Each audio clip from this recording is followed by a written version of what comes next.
Timing counts in reinforcement. Reinforce immediately following the desired behavior. If you wait too long, the reinforcer won't be connected with the behavior. Reinforcement schedules are also helpful.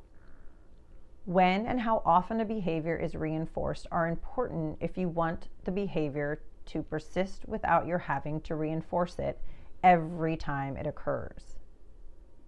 There are two types of reinforcement schedules: continuous reinforcement and intermittent reinforcement. In continuous reinforcement, every instance of a behavior is reinforced. This is important at the beginning when you're trying to shape and establish a new behavior. Continuous reinforcement will get a behavior to occur at a very high frequency. If that's all you do, the behavior will disappear quickly as soon as you stop reinforcing. In intermittent reinforcement, the behavior is reinforced only some of the time.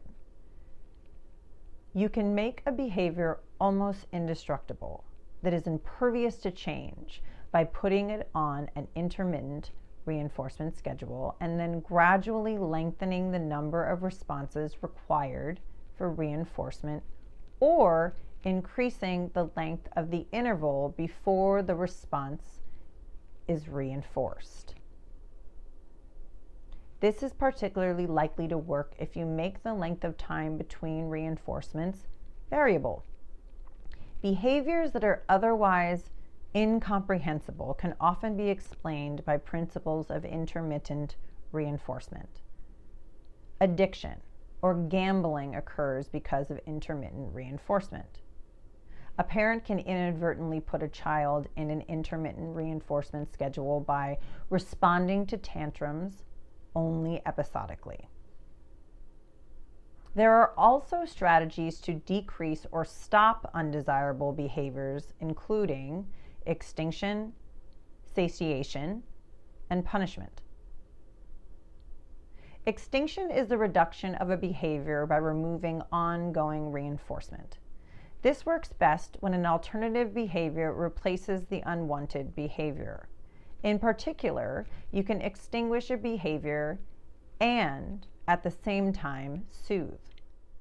Your child throws a tantrum to get you to take him for a walk.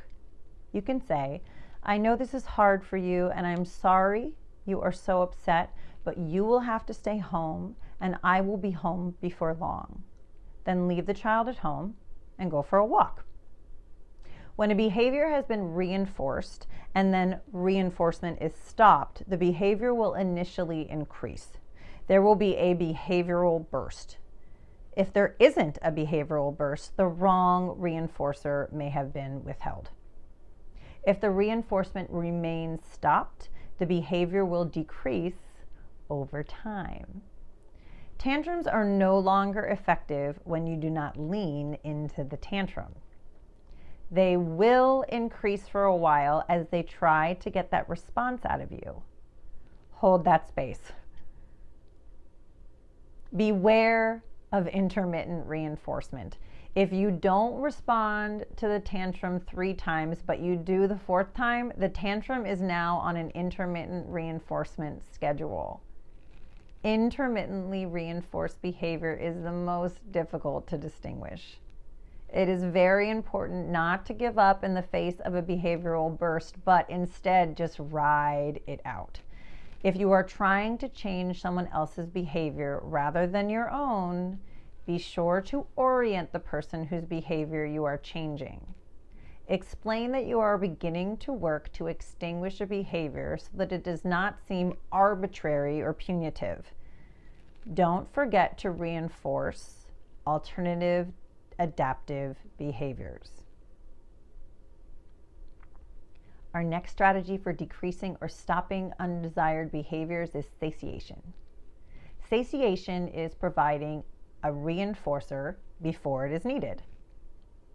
A baby who cries when hungry will not cry if you give them food before they cry.